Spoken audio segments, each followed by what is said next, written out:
pointed at me. Hello, MaryLee. Wait, is it on? Yes, it's on. Thank you very much for viewing my channel. And so here I'm going to take you through the basics of repotting a brand new plant. And I apologize if there's something I didn't say. At this moment, I still don't know what wasn't covered. But let's try it again. First, I'm going to just, I'm going to take this plant, which is in an old, I'm taking this old pot. This is a brand new plant.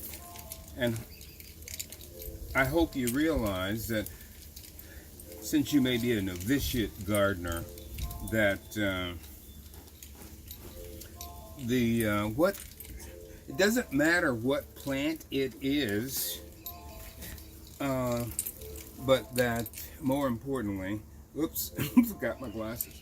More importantly, the same techniques apply. This is the magic of gardening. So it doesn't matter what kind of plant it is, whether it is a tomato or gardenia or whatever, the same techniques apply. So since I have so many things going here right now, I'm just going to take you through a very quick and dirty iteration of what I was hoping I was saying in the plant repotting of the gardenia. Now here's a trick that that the nurseries use. They, in order to get a plant to bloom, this is very important, this is the most important thing. Look at that thing on my hand. Can you get a close-up of that? I've never seen one before. But, go away, darling. God bless you. But one of the things, tricks they use in order to get a plant in bloom is to crowd it, as you see here. And the gardenia that I earlier explained about suffered from the same condition.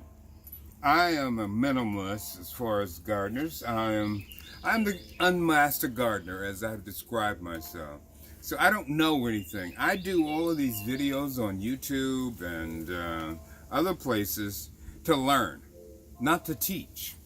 But as you can see, this brand new plant that I bought yesterday is fully in bloom. It is also extremely pot bound. You could try to do as I do, which is to recycle. I try to reuse anything and everything. And you can try and pull this plant out from the bottom. Okay, you can try and do this. But the chances are you are still going to kill some roots. Now, but you got to understand, it's like today's plastic wrapped everything for our safety, of course. You could try and pull it out and save the pot, but I didn't buy this plant for the pot. So what I'm going to do is I'm going to destroy the pot to save the plant. So I'm just right now just cutting down that, and I'm going to cut the pot off because it's so severely pot bound. I hope this works. I've never tried it before, just like I've never tried anything. But MaryLee, understand, and all my other subscribers on YouTube, that I don't do things because I know them. I do them because I don't know them. I know, little weird, but that's why I do them. So I can come back here and I can learn from myself. So again, you can see this is severely pot bound. Again, I repeat, for those who don't hear me clearly, they do that to get the blossom. And so as I try and peel this off, this is not good enough. Just a second. As I try and peel this off, the roots don't want to let go. Can you get me? So I'm cutting again. I'm cutting the pot up as you will anything that you buy lately. They say for our security. I'm cutting this pot to pieces. And again, I would remind all my subscribers once again that you got to know what's important. Why are you buying this plant? I'm buying it for the plant and not for the pot. You cannot save everything. So as I cut this thing away and peel it away, I can hear and feel the roots ripping, because it doesn't want to let go. Nein, gehen Sie aus. Walk you back inside. Sorry, talking to my dog, my Yorkshire Terrier, who's out here to protect me. And you can see that once again, these roots are so entangled, intertwined. It's extremely difficult to get it off.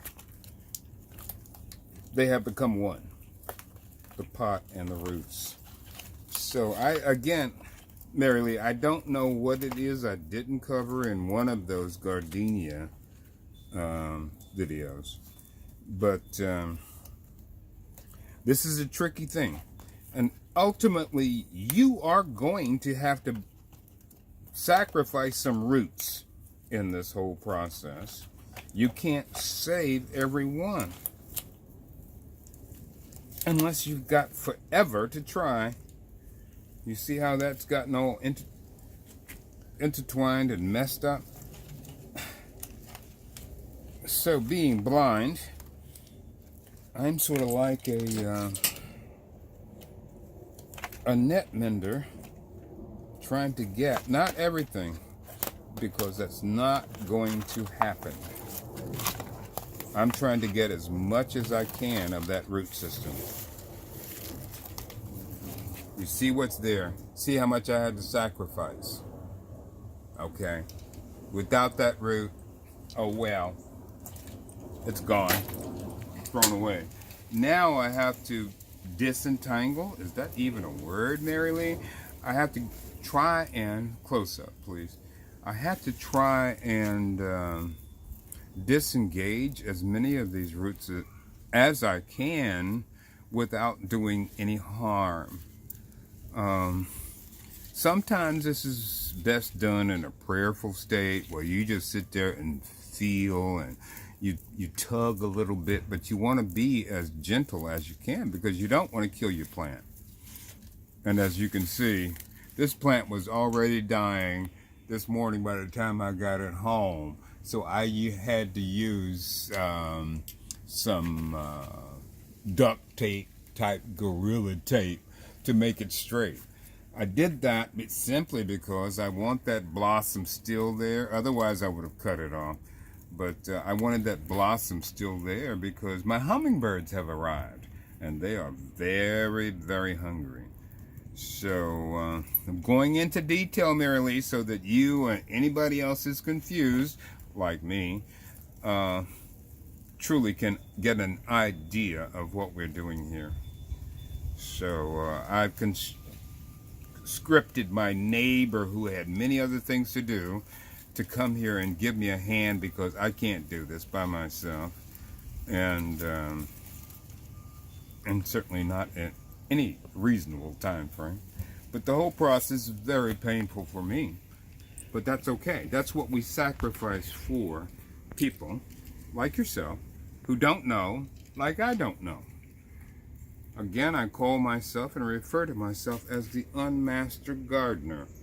So I'm going to, because I have brain damage, I'm going to put my tag right in here so I'll know exactly what it is.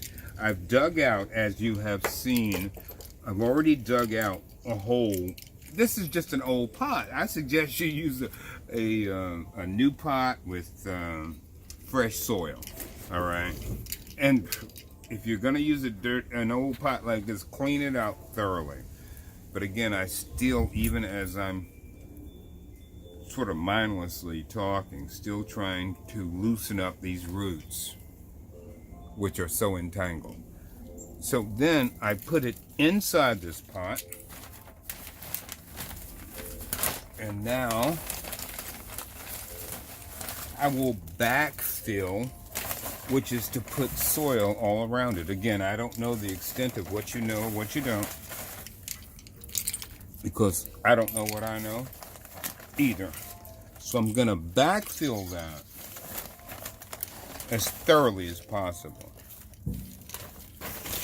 And any good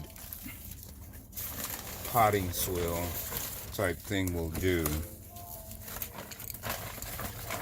So I'm not endorsing any brand or anything, although all of them have their advantages and disadvantages. Even this one, for me, produces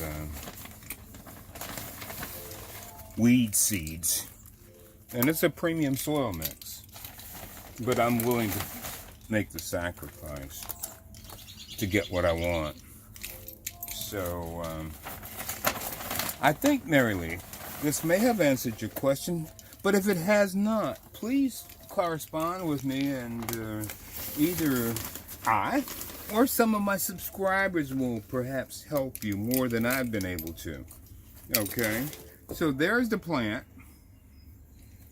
Still got the flowers on it. My hummingbirds will be here in seconds because of the red nature of it, and the fact that they're hungry, they're nesting and everything else.